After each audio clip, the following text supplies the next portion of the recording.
Nobody needs to screen record? No one needs to screen record. So you see all three of us right now? All three of us are on a grid. We look great. We're talking. We look phenomenal. We can hear Levi Tyler, Nole. It's good. We're great. We're bomb. Popping. I really didn't understand when Carlita said that she could see all three of us. Clearly on the screen, it was just me. So I didn't get it whenever she said that. And I literally asked, should we screen record? And she said no. I don't get it. Okay, so Tremaine, I see you in your box and you're living your best life, but did you just see Carlita's hair? It was everything, right? Yes. I just want to come in to confessional and just say I really apologize to Levi Tyler, Nole, because I really thought that I had screen recorded and I didn't. And then Tremaine asked me, and then, but this time, y'all, we got it together. Did you guys catch the shade, the hot through shade? I was like, I like Carlita's hair because you couldn't see me at all. You just gonna interrupt my confessional moment? Interrupt your confessional moment? That's what we doing? All right, y'all. Y'all ready for the show? Let's go back.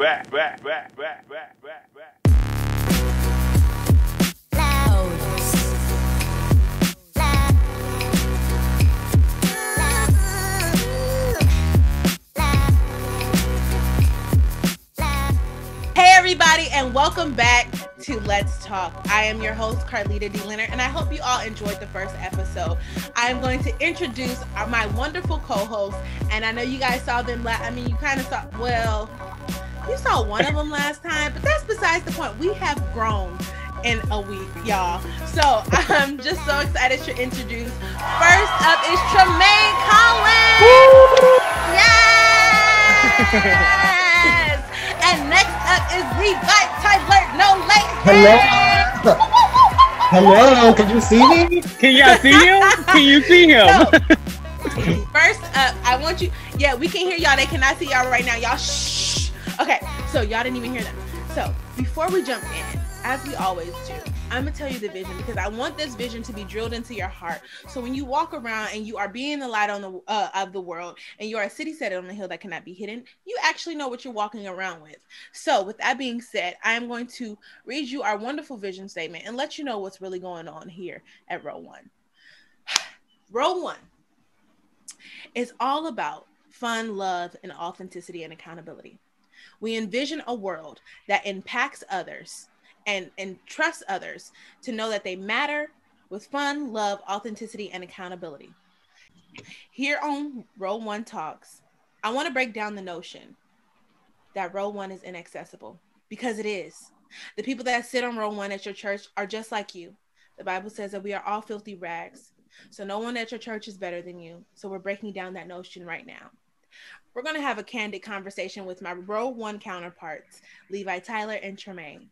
I hope you all are ready, because what we know is that Row One really represents the body of Christ. One body. So with that being said, let's talk. Hey, what's good?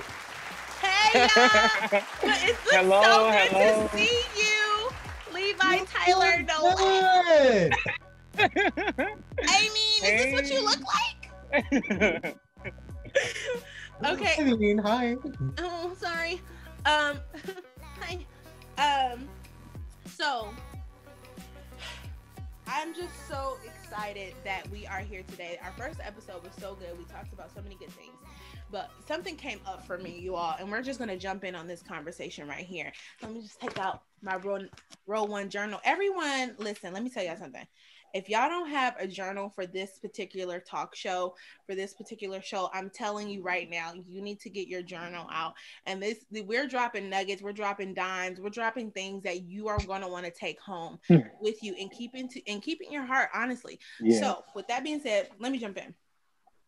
So I had we were talking about Row One and what that looked like for everyone. And I came to the conclusion, that it's better to be asked to sit on Row One than you going to Row One and you trying to take a seat.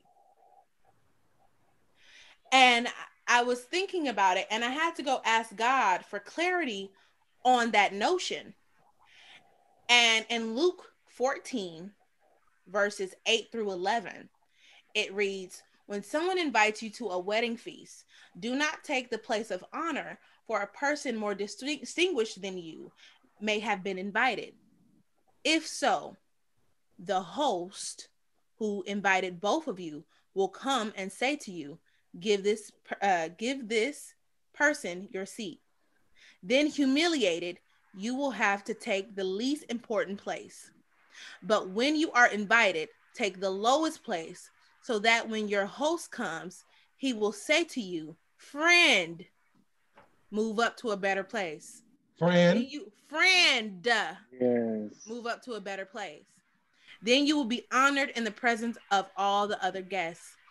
For all those who exalt themselves will be humbled, and those who humble themselves will be exalted. So, y'all, when I was reading that, I realized, I was like, oh my God, none of us asked to sit on row one. When I came to the church, I said this on when I was sitting down on Under the Rug with the segment Under the Rug with Nikki Harris. I was sitting down and I said, when I first came to the church, I was already a pastor. I was already doing things and moving throughout this world. But when I came, I sat down in the back on purpose, because it's easy for someone who always sat in the front to sit in the front. But what's difficult is someone that was groomed in this to sit in the back when they've been privileged their whole life.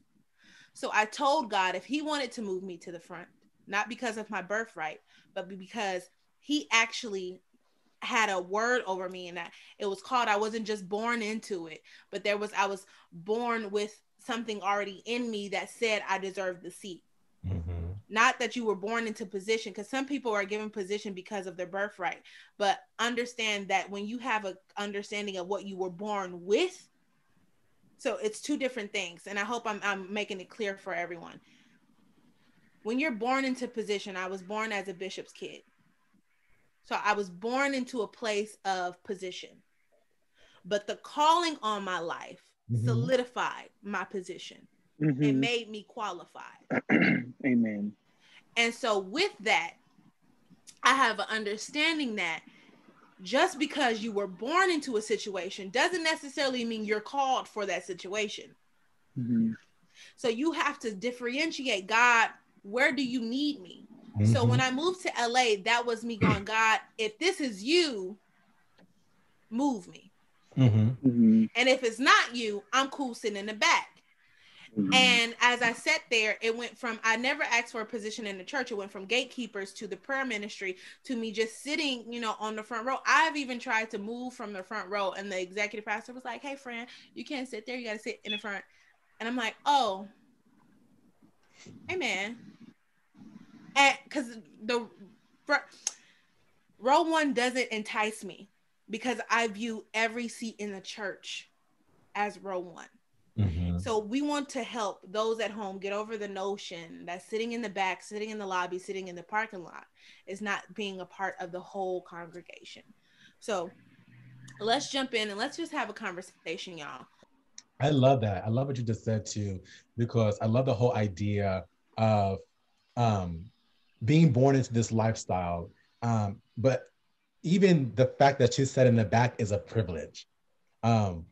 That right there is because the ins and out of like ministry, and how like things are supposed to go. And so to be able to sit in the back, not as a spectator, because I believe that when you were sitting in the back, you were sitting in the back and you were receiving, you were being fed. Fully present. And I love it when you said God moved you to the front. It wasn't like, I'm coming in with this title, this is who I am, sitting in the front. Like, no, like, God, I'm in a place of humility where I realized, God, you need to do some things in me. I need to learn the way this is going, because this is different from what I grew up in. So God, now you move me to the front. Yeah. And then now you're comfortable sitting at the front, and you're like, wait, maybe I'll go to the other side. And someone says, sis, you're positioned in the front. Like, you're positioned on, there's a gifting and a talent and an anointing on the inside of you that belongs on row one. And I love that. And you know, it's the thing is, it's like when you I'm over here just talking and touching my hair. So the thing is, when you ask to be on row one, you're not really ready because, see, what trips me up, and I'm sure this has tripped you up too, Tremaine, is when people ask for a position in your life, it makes me a little iffy. Like there's an expectation on it.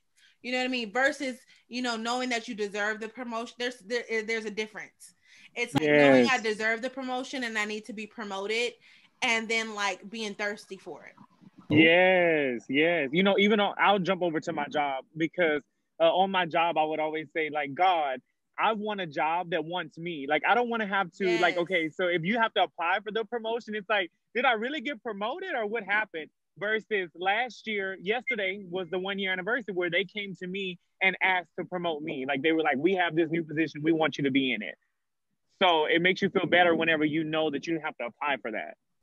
Yo, no, absolutely. Because here's the thing, right? It's like I want to know that I'm 100% getting elevated because of the works that I've done, not because I'm asking and I'm talking bigger than my actions can meet. And that's the thing. Like I know I've seen people talk and their actions doesn't line up with their words, and they're in this position and they're holding space for someone that can get the job done. That's good. Yeah. Yeah, no, they talk, but they can't walk. Oh, That's called reporting live here at Let's Talk Church Uncensored. That's called illegal interference. Oh, you're illegal.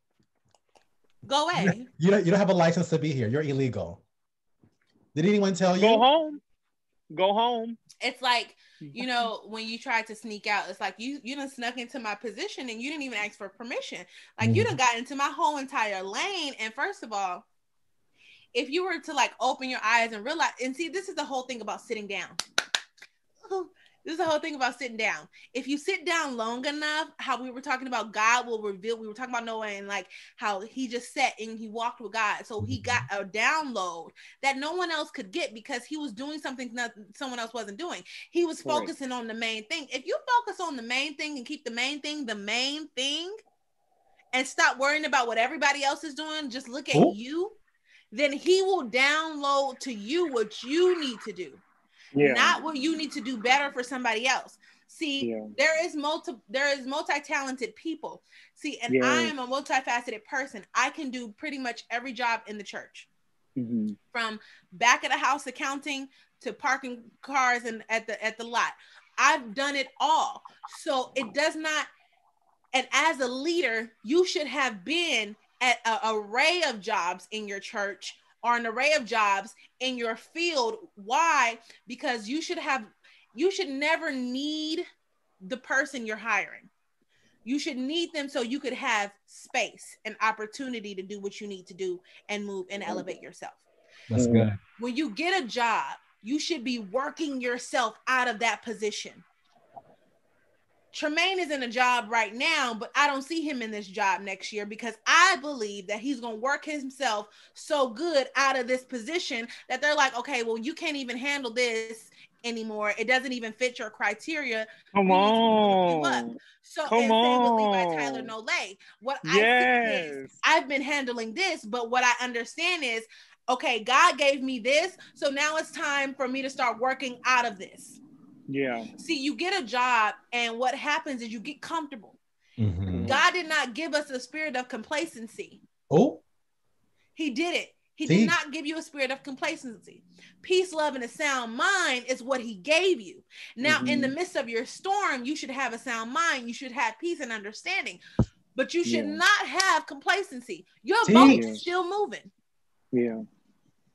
If Noah built a boat and his boat was just meant to stay there, that's complacency. But Noah's boat moved and elevated next to a mountain. So what does that mean? It means that he not only got moved, but he got moved to another level in the midst of the storm. Stop trying to figure out what anybody else is doing and just rock in the boat. Oh. Come on, Leah. Right. Leah, is that you? Rock the boat. Rock the boat. Where did I send my time to? Rock the boat. Oh yeah. Praise him in the middle. Oh, Oh, rock the boat. Oh, rock the boat. Oh, oh, oh, oh, oh. Hey, we play too much.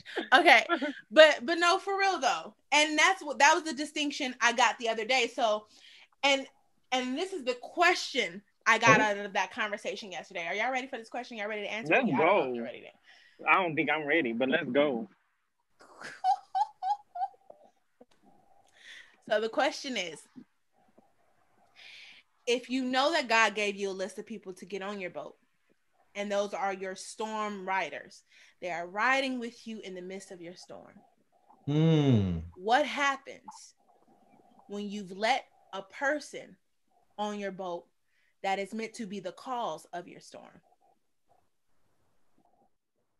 Listen, I said this earlier. I spoke about illegal interference. And one of the things that I have experienced or I have witnessed, or sometimes, sometimes when you're not living right, you sometimes are the illegal interference. I was wait, I'm illegal. I'm not supposed to be here. Get out. Oh no. Wait, stop sign, yield. Yield. Don't pass go. Don't collect $200. Don't collect $200. Well, yeah, don't collect it. That's called illegal interference. And so when someone who is on the boat with you, who is the epitome and the cause of this storm, you have to look around your circle and be like, wait, what is happening? Because there's so much turmoil around me. But and then, okay, sorry to cut you off, but I'm cutting you off. So look at Jonah. Caused a storm. They had to throw his behind off the boat. Listen. So I'm telling y'all, some people gotta go. You're not supposed to be here. You're not.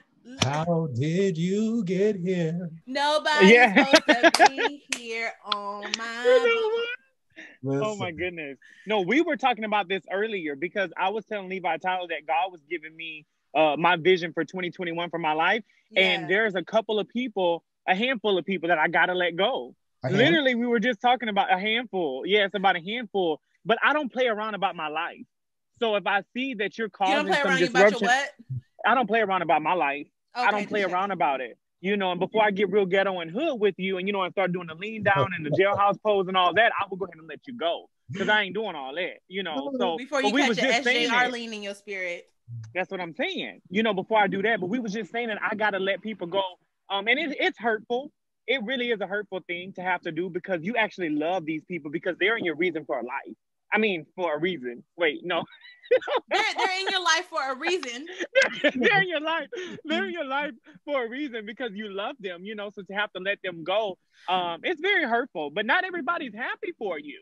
So God is saying, let them go now. Thing. It's not even that, and it's not even that they're not happy for you. It's what Thank you, Lord. What it is they can't handle the level you're getting ready to go to until you've settled on that level. See, some people can't handle the climb. The climb is too much. The air is getting thin. Yeah. They can't handle the height. They can't handle the rock climbing. They can't handle the you climbing the rock and your foot slipping. They can't handle that there is no strings holding you up. That you're not really locked in like that. That you are, rock climbers sometimes just climb freehand, no ropes, no nothing. They just climbing. And that's how God has us. We're just climbing. So some people can't handle the climb. They're like, I'll meet you when you get there, but I can't rock with you on this moment. And see, what happens is we try to get people to climb with us that can't handle the climb. Oh my goodness. Oh my. The air is too thin. They have not been equipped for it. And so what happens is when we step into that moment, see, when hell starts to break loose in your friend group and you're elevating, you're trying to figure out why people are tripping, you have to ask yourself, did you try to become God? Oh. Because here's the thing. The thing is, okay, here's the thing. This is good. The thing I got my cup ready for this tea. No, it's really good. This is good. And I'm trying to catch this download. Y'all know, see, they know when it's real, it's just. Yeah, when she hit that, it's good. It's like God, but hold on. What do you say, Jesus? He on the other line. He on the main line, right, Carlita? Uh-huh. Ain't he on the main? He is. He's on the main one. So when you're elevating, right? Ariston, all of this stuff that I just said, when you become God in your friend group, that's when hell breaks loose. Mm-hmm. And what that means is you've tried to elevate it. You've tried to elevate your friend before their elevation time. Oh. So they can't handle your time because your time is your time. Mm. Correct. And they may need your time to enact their time. Mm. They may need to see your time and see you move in time for their time to start. Yeah.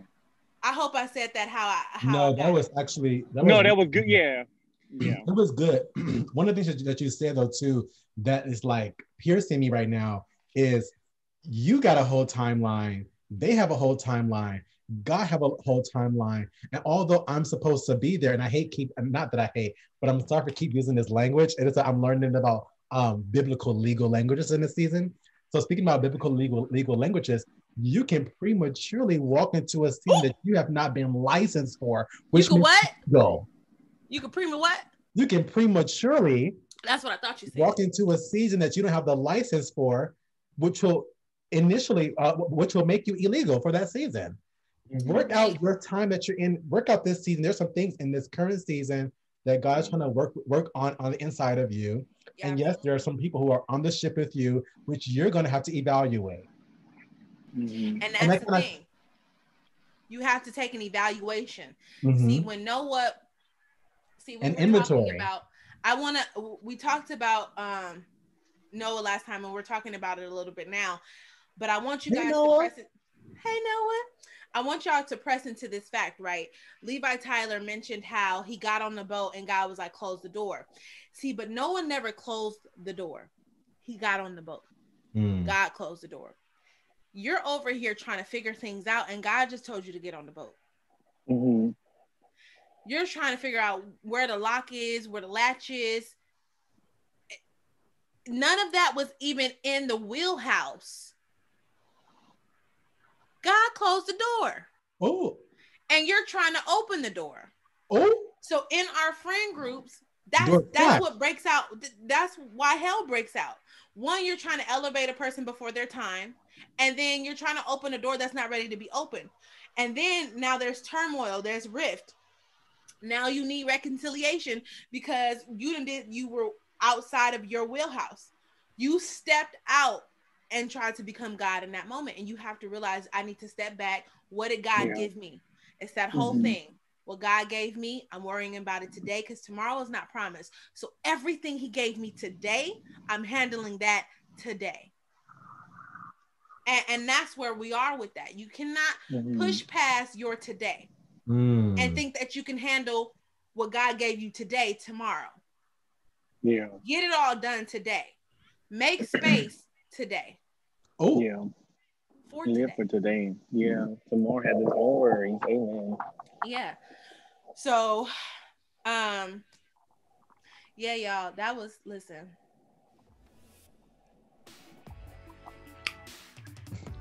I have no words. This week on Let's Talk Church Uncensored. Under the Rug with special guest Nikki Harris, where we sit down and we have a descriptive conversation about things we have swept under the rug as a church. Straight from the stage, our special guest is, I bet you wanted to know, huh? One. Where Tremaine Collins, Levi Tyler Nole, and your host, Carlita D. Leonard, come to you with the real conversations of Row 1. Want to be a sponsor? Email us at cdoenterprises2018@gmail.com or text me at 925-812-3519. Want to win a prize? There's a ways to enter. Have something you want to share? Email us at cdoenterprises2018@gmail.com. Enter in the subject line which segment you're referring to. No question, no answer, and no testimony is too small. We want to hear from you. Follow the cast of Row 1 on IG. This has been Let's Talk Church Uncensored. See you soon.